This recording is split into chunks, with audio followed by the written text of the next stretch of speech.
Peace and power, family, and good evening. Hope everyone can hear. Just got off work. I'm a little tired, but I wanted to post a video to let you guys know who I am. Um, I was a part of an organization that trained in self defense. We trained women self defense. We trained our own selves in self defense. We were at one time in South Dallas, uh, patrolling high crime areas because there was a cry from the residents that the crime had gotten out of hand. After we reached out to the police departments and various other law enforcement agencies in Dallas and in Texas, we didn't get anywhere. We decided to take matters into our own hands, and we decided to start patrolling these low income apartments throughout South Dallas and the greater DFW area.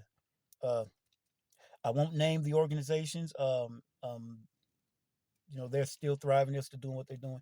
Um, we got such a beautiful response from the residents of how safe they felt after seeing us coming through patrolling. And it was basically just a bunch of us who had trained with each other, and there were some ex-military in the organization, so they gave us a lot of extensive training. They didn't have it. They wouldn't have it any other way that we would not be allowed to patrol without this sort of training. And we knew that some of the criminal element that we met were actually young guys that were just lost their way. So we never came into the area thinking guns blazing and that's how we're going to solve the problem. We would meet with these young guys. Most of them would pull guns on us, and we knew how to de-escalate this. These were young men, young women, on drugs, whatever the case may be, poor, whatever the case may be. Uh, we would not have known anything about these people if we hadn't stopped and talked to them. So we learned how to de-escalate, and we learned how to talk to the general public, and we had to let them know that, hey, we your people, man. We're from here, but your actions will no longer be tolerated. There are elders here, there are children here, single families here, people working hard every day, and they don't want to be scared to come home, with you guys, doing what you're doing. So, we have been on the side of de-escalation before um, offense for a long time. Uh, we know how to handle ourselves. I know how to handle myself. The thing that we used to get the people's attention was open carry. We carried our rifles. Texas was an open carry, is an open carry state. And this was more of a talking point than anything else. As many confrontations as we had, as many um, times that we were forced to quite possibly have to defend ourselves with deadly force. This was the last resort. This is not the first thing that we did. This was, in fact, the last resort. And we gained a lot of respect from everybody for this.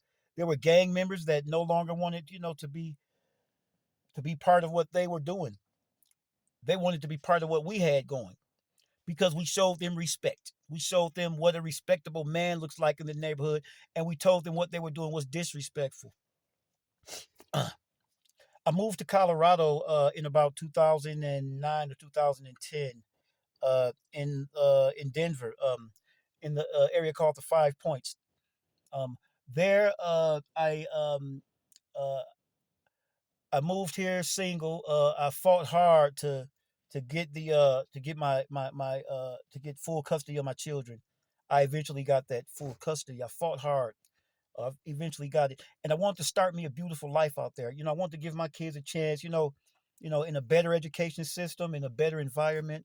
You know, um, one day we were coming home, and there was a big party going on across the street from us at the park. It was called the Brick City Reunion, and this was a reunion of everyone who had lived in the apartment prior to us moving there.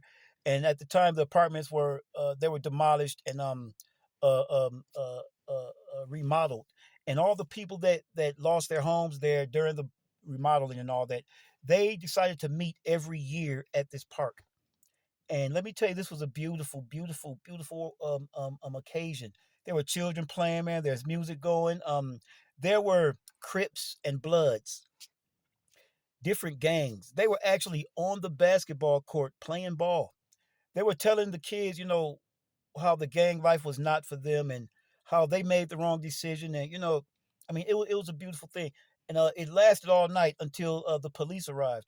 And you could tell that the police were there simply to antagonize. And, they weren't there to do any protecting. They were there to do anything but antagonize.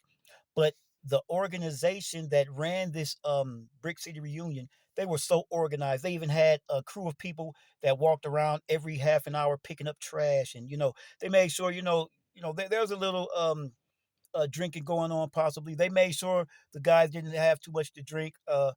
They had rides home. I mean, they had it organized. It was beautiful. Um, at that time, I was taking my cousin home, and the police, they were just looking for people to pull over, mess around with. The police followed me for maybe about 9 or 10 blocks. I made sure everyone had on their seatbelt, and I stopped at every stop sign. And I eventually pulled over, and I got out the car, asked them, "Hey, why you guys pulling me? Why you guys following me? What's going on?" They get back in the car. You know how the police are. Eventually, there are about 5 or 6 cars around us. There had to been 10 or 15 officers outside of my car, and all of them yelling and screaming. And you can tell they were trying to escalate the situation. There was no drugs in my car. There was no drinking in my car. I, in fact, had my cousin. I was taking him home, and my youngest son was in the back seat. This was a turning point for me. Uh, uh, when I turned around and looked at my young son, he had a fear in his eyes because he thought we were going to die. Um, and I'm his father, and he should never fear for anything at any time when he's with me. And this just really threw me into a, I don't even know what you call it, but I was obsessed with shutting down the police. From there, I created an organization called the BARC, Brothers Against Racist Cops.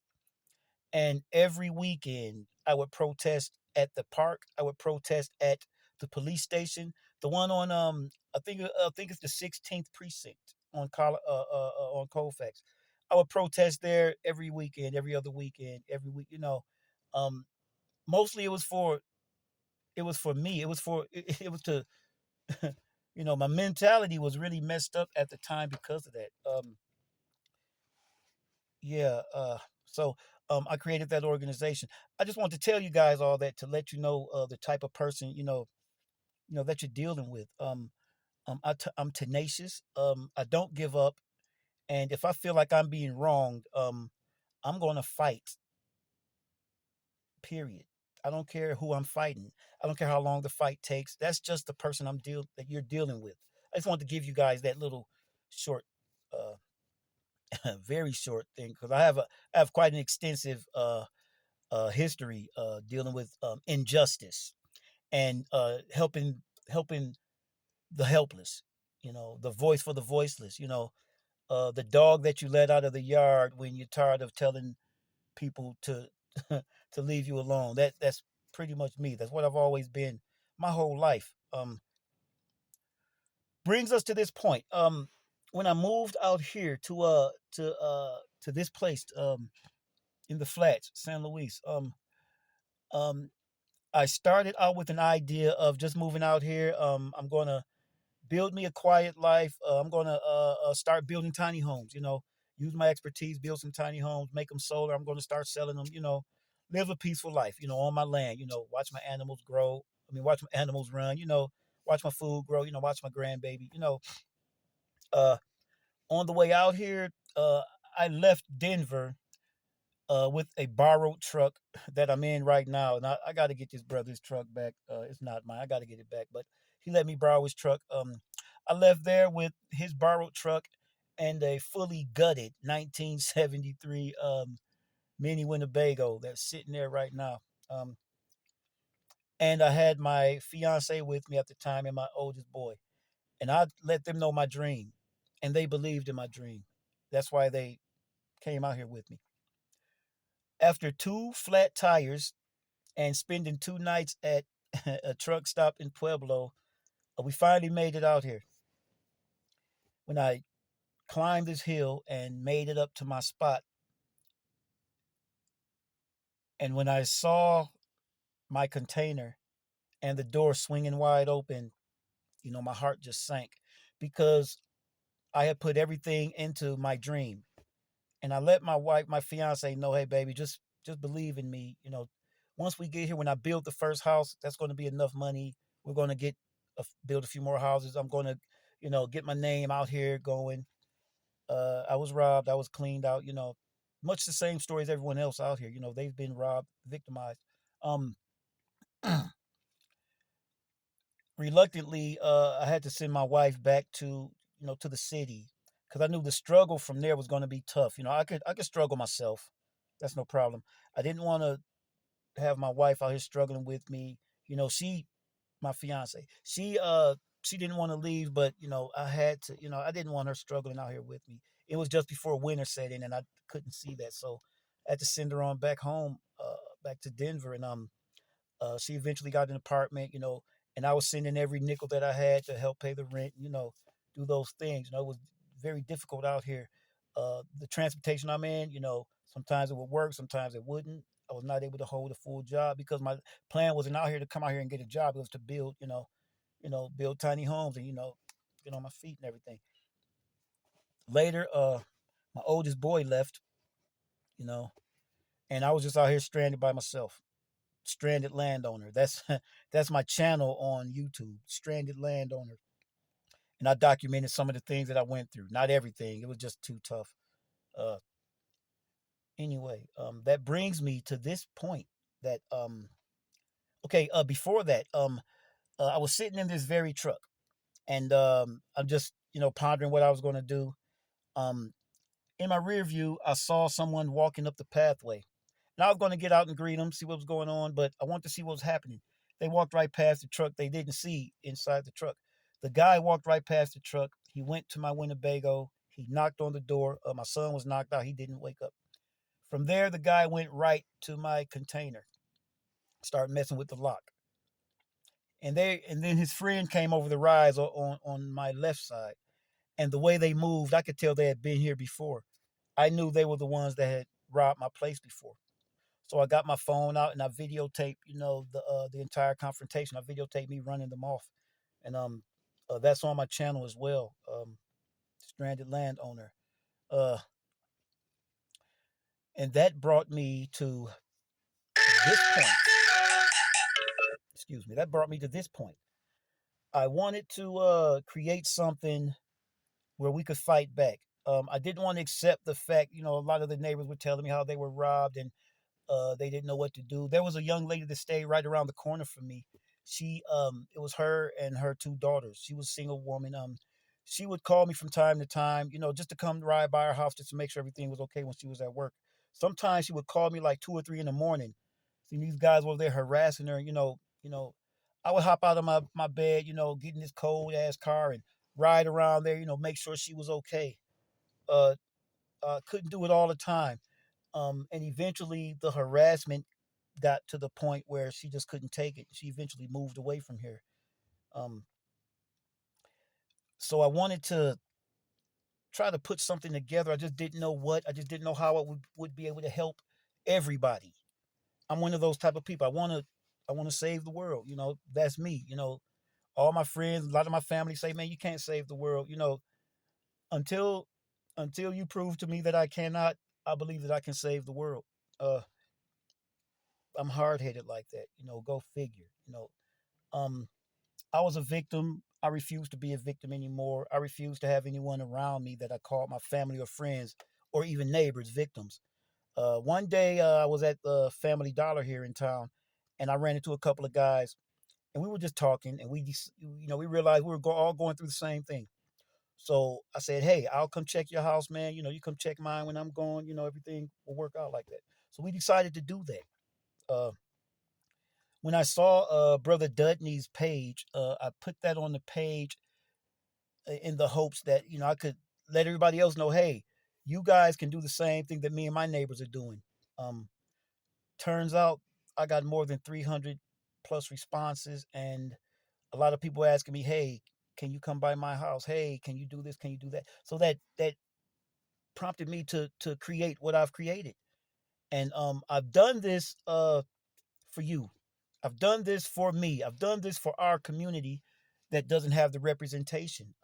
Now I see that a lot of people are speaking about the legalities and formalities and insurances and things of that nature, and that's good to speak on and that's good to think about and talk about. And we do have to have those measures in place. But honestly, the criminals are not thinking about laws. They're not thinking about any of that. They're just waiting for you to leave so they can rob you. Um, I'm going to cut this video short and I'm going to start another one. Peace, y'all. I love y'all.